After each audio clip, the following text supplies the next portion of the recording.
भारतीय जनता युवा मोर्चा बरगढ़ जिला बरगढ़ नगर तरफ इलेक्शन परे परे प्रथम थर पर रक्तदान शिविर होची एवं बहुत खुशी लगुच जे युवक माने एबे मध्य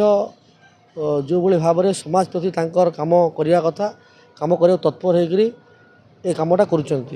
निश्चित भाव में रक्त ही जीवन आमको सबु समय जो आवश्यकता पड़ुची ब्लड बैंक तो निश्चित सहायता करुँची जदि आम एभली भाव में सबू जगह कैम्प करवा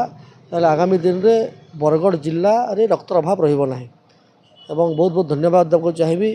युवा मोर्चा बरगढ़ जिला सभापति एवं तांकर कमिटी को नगर सभापति को समस्त को जे एभली महत् कार्य रुहतु समाजर एटा गोटे मध्य काम केवल राजनीति करने कथा नुहे समाजर काम करवा भी बहुत बड़ कथा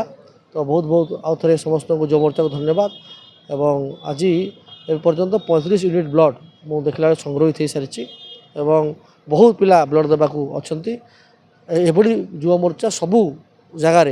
जिलार सबू जगार एभली ब्लड डोनेशन कैम्प करी आगामी दिन में बरगढ़ जिले कि रक्तर अभाव रही से दिगरे चेष्टा कर बरगढ़ जिला भारतीय जनता युवा मोर्चा तरफ रक्तदान शिविर करा जाइए बरगढ़ रे रक्तर बरगढ़ ब्लड बैंक रे रक्तर अभाव अच्छे सेटा के दृष्टि रखिक आज ब्लड बैंक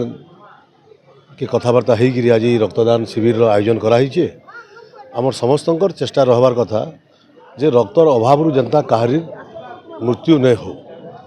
से लगी आम समस्ते आज संकल्प भी नबू आज युवा मोर्चार ये बरगढ़ जिले में किए रक्तर अभाव नहीं मरु और आगामी दिन में भी इनता कैम्प माने आम विभिन्न आज हेडक्वार्टर रे होइछे विभिन्न मंडल रे विभिन्न ग्रामांचल रे करिकरी रक्तर जन अभाव अच्छे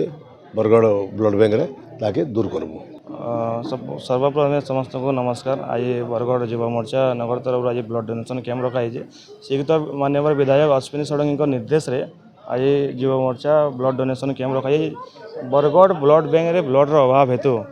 आम विचार कलु